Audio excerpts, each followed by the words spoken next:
Now on CoastTV News.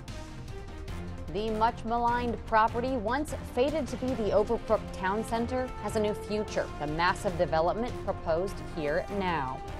A local winery seeks community support. Why it says it needs your help to reopen. And we have record-breaking dry spell on Delmarva at this time, and the next round of rain is still in the distant future. Voting, it's over. How many Delawareans came to the polls? This is CoastTV News at 11. Good evening. I'm Madeline Overturf. Thank you for staying up with us after Sunday Night Football. We begin tonight with a name we haven't mentioned in years, Overbrook Town Center. Longtime locals will remember the mega shopping center proposed there before not one but two denials. The Route 1 lot has sat empty, but new tonight, plans for the Lewes parcel have changed and doubled in size. Here's a look at the lot that we are talking about. This is specifically the northeast corner of Route 1 and Cave Neck Road. An LLC called Seaside at Lewes is looking to create 359 single-family home lots on this now 240-acre property. You might remember this sign opposing the Overbrook Town Center. It was up on the parcel directly adjacent to the lot we just showed you. And new tonight, we now know that that parcel too has been sold and is going to be a part of this 359 home development proposal. Here is an aerial shot of the property, and maybe you already know this. If not, let me explain. Overbrook Town Center was supposed to be an 850,000 square foot shopping center. There was massive pushback from the public, who worried about the size of the project and impacts on traffic and the environment. Sussex County Council denied the Overbrook application in a 4-1 vote in 2016. But the story doesn't end there. Council was court-ordered to rehear the application, and in 2018 they did that and also shot it down again. Plans to build 135 homes on 64 acres were later approved. And this is where the project changes and grows. Overbrook Town Center was 114 acres. This new proposal for 359 homes is 241 acres. Property records show the neighboring parcel was sold in 2020 to the developer. And who is developing what once was the Overbrook Town Center? A physical address and email address for Seaside at Lewes LLC is linked to Reed Ventures. Reed Ventures is a real estate developer in Lewes. You see their page right here. This is all according to plan and exhibit documents submitted to Sussex County. Reed Ventures' website lists Cannery Village in Milton and Windswept in Lewes as part of their portfolio. So what's next? A public hearing for this 359-home cluster subdivision is scheduled to go in front of Sussex County Planning and Zoning. That's Wednesday, November 20th at 3 p.m.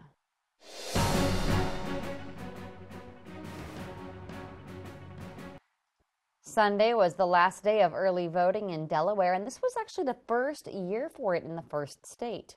Sussex County had the highest amount of early voters in Delaware, and one election official says in just this Millville polling center alone, they already had over 10,000 people come out to vote early. You're going to allow more people to vote because it has more diverse times rather than coming out all in one day, which may discourage a lot of voters because they're not able to stand, they're not able to move through the line, they're discouraged with long lines, whereas here they can process them much faster. Polls are closed Monday before all eyes turn to Election Day itself, Tuesday. According to the latest data from the Department of Elections, Sussex County had that highest number of early voters, and here's specifically how much. As of Sunday morning, over 229,000 Delawareans voted either in person early or via absentee. In Sussex County, nearly 98,000 people already had their ballot cast. New tonight, a Milton winery says it is fighting for a permit. Twin Branch Winery, which is near Route 30 and 16, says it's been closed for almost a year due to permitting issues. The winery says it has a public hearing November 20th, that's the same as Seaside, for a conditional use zoning permit. The winery is asking people to sign a petition it's created in a show of support. The race for Ocean City mayor is in full gear. If you're in the area, you'll see signs supporting both candidates around town. Coast TV News reporter Kevin Zapay sat down with both people running for the head job and shows us what their top priorities are for the coastal town. If you're driving in Ocean City, you're sure to see signs for Rick Meehan and signs for Peter Lewes. Both men are running to lead Ocean City as mayor. I believe today I'm the right person for this job, and I'm dedicated to this position. I'm invested in this community, and I think I've got the connections and the skill set to be able to get in and do a phenomenal job. With the election just days away, both candidates are pushing their priorities in an effort to sway voters. Current Mayor Rick Meehan says for him, it's about keeping U.S. wind off the Ocean City's coast. I've been the spokesperson. I'm the most experienced to fight this battle. I would venture to guess that U.S. Wind probably has a most wanted poster of me up on their wall at their Italian headquarters, and I think I'm the one that needs to continue to fight this fight. Peter Lewes, a lifetime local, agrees that the fight against U.S. wind is the top priority, but he thinks more has to be done if that battle is going to succeed. But what we lack right now is coordination. So one of my top priorities in opposition is to try to get everyone on the same page in their opposition and unify our efforts, because if we're going to stand a chance, we all got to be doing it together. Meehan, who is hoping to hold on to his position as mayor, also touts his efforts to protect Ocean City beaches. That has allowed us to continue to build, to develop. We've had no damage from water from the ocean front through any storms since that implementation of that project. Lewes, who hopes to be a new fresh face in this leadership position, is focused on safety. We need to make sure that we've got an environment where if you want to be in law enforcement or any level of public safety, Ocean City is the place to be. If you're looking to vote for the next Ocean City mayor, you could go right here to the Ocean City Convention Center on November 5th and cast your vote. I'm Kevin Zapay in Ocean City, Coast TV News. 2 days to go to that race and 2 days to one of the most contentious presidential campaigns in modern history coming to an end. As Reed Binion reports, the Harris and Trump campaigns turning up the heat in this final stretch. The image of our country is terrible. They view us as a failed country. We're going to turn it around. Former President Donald Trump and Vice President Kamala Harris. We have 2 days. 2 days until we decide the fate of our nation.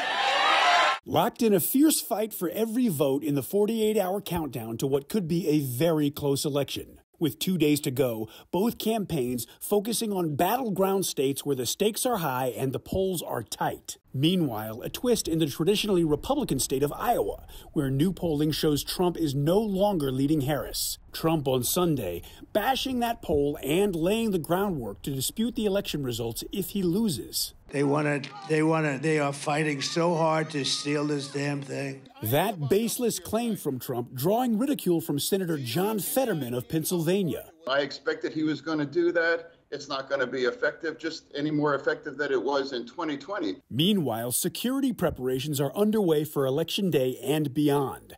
As a precaution, National Guard troops are on standby in several states for potential unrest, including Washington and Oregon, where police are looking for a suspect they say set ballot drop boxes on fire. Hundreds of ballots were damaged or destroyed in the fires. Security around Washington, D.C. is also being increased. I'm Reed Binion reporting.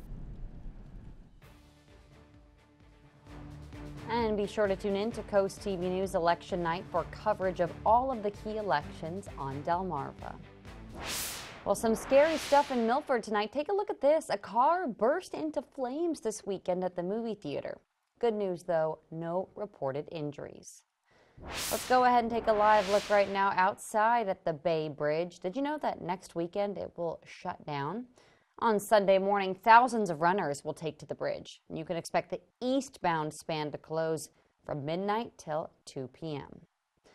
A man riding an e-bike was killed in Dagsboro this weekend. Let's show you the spot on Route 113 near Mollyfield Road, where police say the 79-year-old cyclist attempted to cross the highway and ran into a Ford F-150.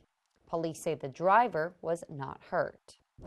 Well, you might remember earlier this week we reported on an escaped emu on the loose in Sussex County. You remember that? Well, after a wild 72 hours on the loose, Liberty, the escaped emu, she's back home. A neighbor spotted her roaming around her home in Laurel. That's pretty far away as she got out in Frankfort.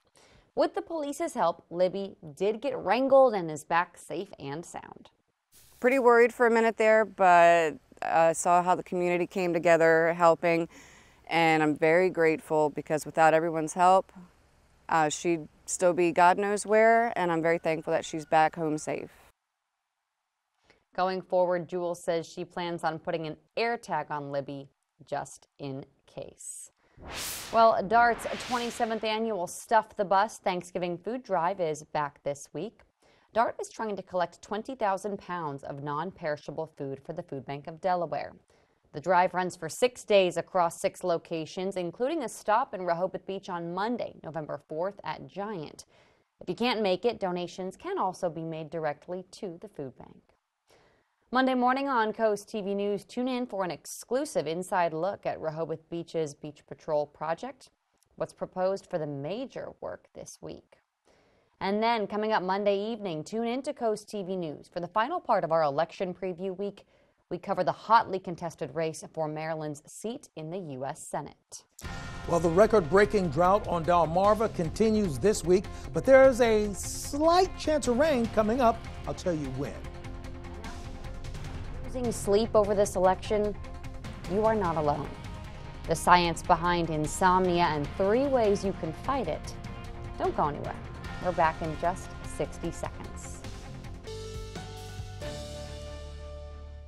We are still on that streak of dry weather and a drought pattern that's really continuously devastating Delmarva, particularly as it pertains to farmlands and a lot of folks that depend on water for their way of living. And it'll eventually affect all of us because the crops are down, demand's going to be up, but the product is likely to be much lower. Take a look at our changeover. We actually got cooler towards the central portions of Sussex, but we've gotten dramatically warmer right along the coast in Ocean City. Overall, we are going to stay clear for tonight. I don't see precipitation anywhere close as of right now. But the driest October is already on record. November is starting off bone dry as well. The drought continues because we have barely a trace in October, and even that's debatable at this point, to be quite honest. And the election day on Tuesday, well, we are looking for a great turnout of sunshine for election day. No problems with precipitation tapping down the attendance or the activity on election day. Now let's take a look. We start the clock all over again for November. So for November, we should have a 1/4 inch of rain.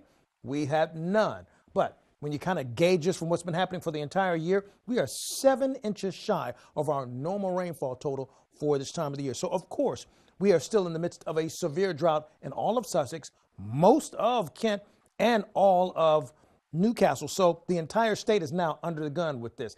Think about this.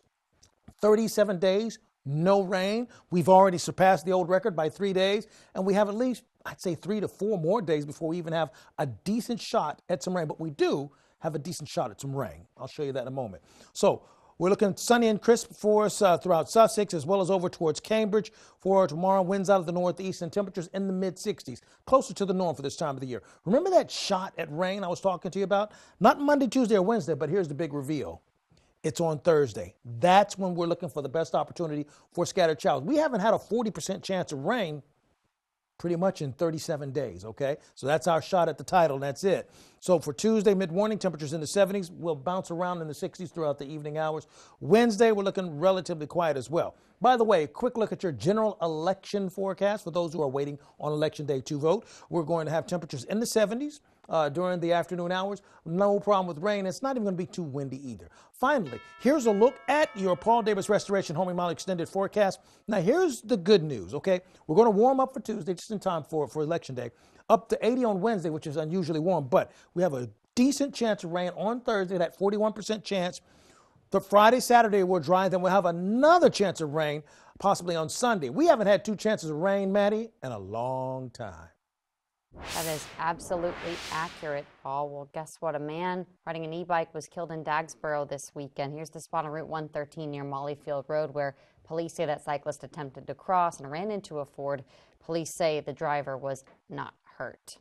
Well, the town of Ellendale says new homes they were stolen from that are in town. This was specifically on Charlotte Avenue in the Ingram Village neighborhood. The town says construction wire was taken. All the homes were still being built. Just days away from the 2024 presidential election, and no matter who you're voting for, there are likely a lot of different emotions you're feeling. That can impact your sleep. In tonight's Health Minute, Mandy Gaither explains something called electsomnia and how you can help manage the symptoms. If this election is causing you to lose sleep, you're not alone.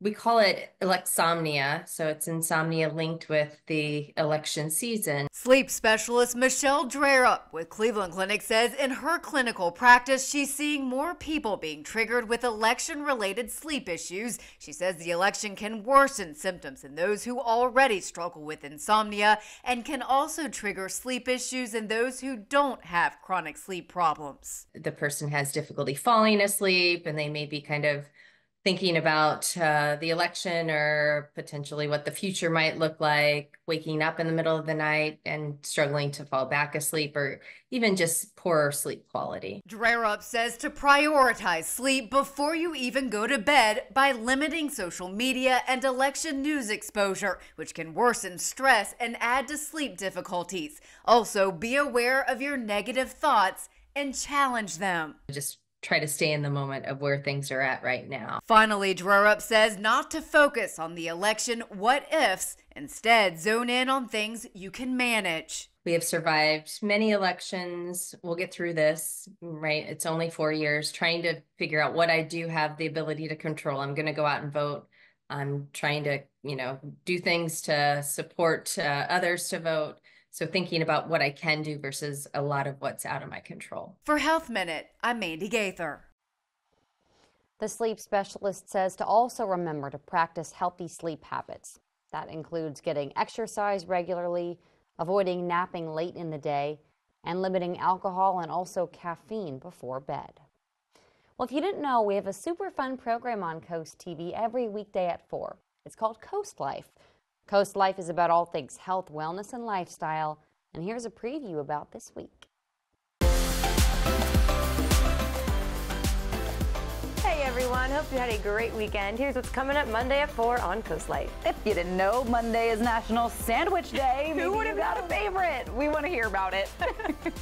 That one's going to keep us laughing. All right. It's also, we are telling you about a way that you can really support our veterans and make sure that they're taken care of physically and mentally. It's a great cause. And as always on a Monday, we've got our joke jar to share with you. So hopefully you're in the mood for a good laugh or maybe a sarcastic laugh. Both sound good. We have all that and more Monday at 4 on Coast Life. Still to come on Coast TV News, combating disinformation. What government agencies are doing now, up next. We are just over, really, 48 hours less than that from the election, and there's a new warning about false threats and fake videos trying to fool voters before they go to the polls. NBC's Maura Barrett shows us how now the FBI says they know where some of it is coming from. Donald Trump. Amid concerns over this video appearing to show someone ripping up mail-in ballots for Donald Trump in Pennsylvania, the FBI is now warning the fake video is a product of Russian actors who manufactured and amplified the video as part of Moscow's broader effort to raise unfounded questions about the integrity of the U.S. election. The video, the latest following the propaganda playbook, like this fake news report about a car accident involving Vice President Harris, or this phony story about Ukrainian officials using U.S. money to buy yachts, both debunked as fake. Pennsylvania's Secretary of State urging voters to seek out the truth. Turn to trusted sources of information when it comes to answering your questions about elections. U.S. intelligence agencies warning in the run-up to the election, Americans will be bombarded with even more false content. We're seeing more disinformation now than we've ever seen it before. Darren Linville, the co-director of the Media Forensics Hub at Clemson University, tracks online election propaganda. What is the ultimate goal of these foreign actors with these disinformation campaigns? A very common goal, especially of Russia, is to divide us. If we're fighting amongst ourselves, then Putin gets to do whatever he wants. It's not just Russia. A threat intelligence report from Microsoft says Iran is gearing up for additional influence operations, and China is shifting focus to down-ballot races. The disinformation, in some cases, delivered directly to voters, like these text messages sent to young people in Wisconsin, falsely threatening that students from out of state could be fined or even jailed for voting there. Tanisha Vanden Langenberg, a senior at the University of Wisconsin, received the text, though it's still unclear who sent it. It created a lot of talk on campus where it was like, wait, can I vote or can't I vote? Students are allowed to vote in the state, but the confusion created is exactly what disinformation campaigns want. Maura Barrett, NBC News. And as part of a new strategy to combat foreign election interference, intelligence agencies and the Justice Department are moving faster to expose disinformation to try and knock foreign actors off balance. They're also seizing web domains and issuing indictments. U.S. officials acknowledge there's no magic bullet that can defeat disinformation campaigns, but they hope to help limit its impact. Well, did you know that today is National Jellyfish Day? Kind of cool, right? 4 species of jellyfish can be found along Delaware's coastline. The Delaware Division of Fish and Wildlife says jellies are usually found early June to October in Delaware's harbors and bays. Moon jellyfish are most common, though Fish and Wildlife says they don't sting like traditional jellyfish. Still to come, a surge in walking pneumonia cases causing concern in one part of the population specifically. That is up next on CoastTV News. Children who have coughs that go on for weeks, they could be dealing with walking pneumonia. That's been surging in the U.S. this year. Ivan Rodriguez shows us how infectious disease experts say it could result in those children needing a different antibiotic regimen to treat it. Walking pneumonia is caused by a bacteria called Mycoplasma pneumoniae, and cases are spiking this year, especially among preschool-aged children, potentially for a few reasons. One is better diagnostic test. Number 2, it's cyclical. We do see an increase in the fall, late summer, early fall. And number 3 is it's getting actually back to pre-pandemic levels. Between the end of March and the start of October of this year, U.S. Emergency Department visits for pneumonia related to the bacteria increased significantly, especially for 2 to 4-year-olds and 5 to 17-year-olds, according to the U.S. Centers for Disease Control and Prevention. Dr. Danny Brandstetter, the medical director of infectious disease at Wellstar Kennestone Hospital outside Atlanta, says the go-to antibiotic for pneumonia is amoxicillin.